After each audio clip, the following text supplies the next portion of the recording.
గురుగారు మామూలుగా ఒక చిన్న డౌట్ అండి. 12 రాసులే ఉంటాయి మనకి.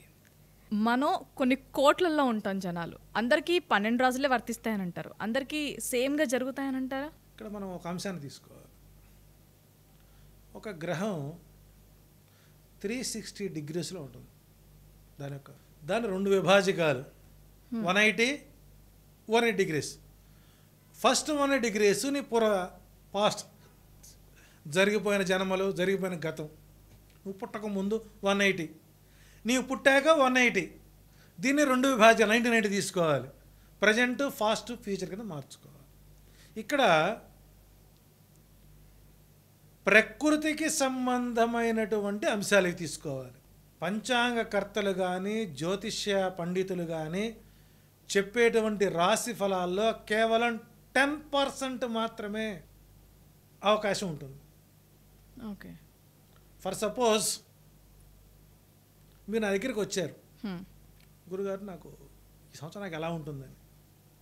మీరు వెంటనే ఈ సంవత్సరం మీకు అద్భుతంగా ఉంటుంది, మీరు కొత్త ఇంటి నిర్మాణాలు చేయాలనుకుంటున్నారు, దానికోసం భూమి కోసం తిరుగుతారు, మంచి భూమి దొరుకుతుంది, దాని మీద మీ దగ్గర కొంత ఉంది, కొంత లోన్ తీసుకోవాలనుకుంటున్నారు, అక్కడ నుంచి పిల్లవాడికి ఎడ్యుకేషన్ పంపించాలనుకుంటున్నారు, ఫర్దర్ స్టెప్స్ తీసుకుంటారు, పిల్లల్ని తీసుకొని పంపించాలనుకుంటారు.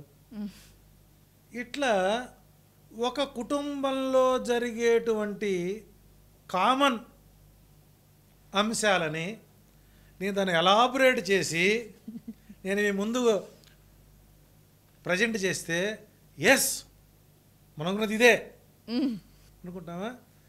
ఇది కేవలం ఏంటంటే రాశి ఫలాలు అటువంటివి మానసిక సంతృప్తిని కలిగించడానికి ఏర్పాటు చేయబడ్డ ప్రతి సంవత్సరం మిగిలినటువంటి ఆవకాయని కొత్త జాడీలో పెట్టి దాన్ని మళ్ళీ కాస్త రంగు పూయటమని అర్థం. అట్లాగని మనం పుట్టినప్పుడే మన భవిష్యత్తు రాయబడుతుంది కదా. నువ్వు ఏ లగ్నంలో పుట్టావో, ఏ నక్షత్రంలో పుట్టావో, ఏ రాశిలో పుట్టావో అది నీకు ఆల్రెడీ సెట్ అయిపోయింది. నువ్వు కొత్తగా తెలుసుకోవాల్సిందేం లేదు. కానీ నువ్వేం చేస్తున్నావు, లౌకికమైనటువంటి తాపత్రయంలో, ఏదో తెలుసుకోవాలని తాపత్రయంలో ఆ పంచాంగ శ్రవణాన్ని కూర్చొని చప్పట్లు కొట్టుకుంటూ చెవులు ఆరబెట్టి వింటున్నావు, సంతోషం. అందులోవని నాకే వర్తిస్తాయి అనుకోవడం పొరపాటు.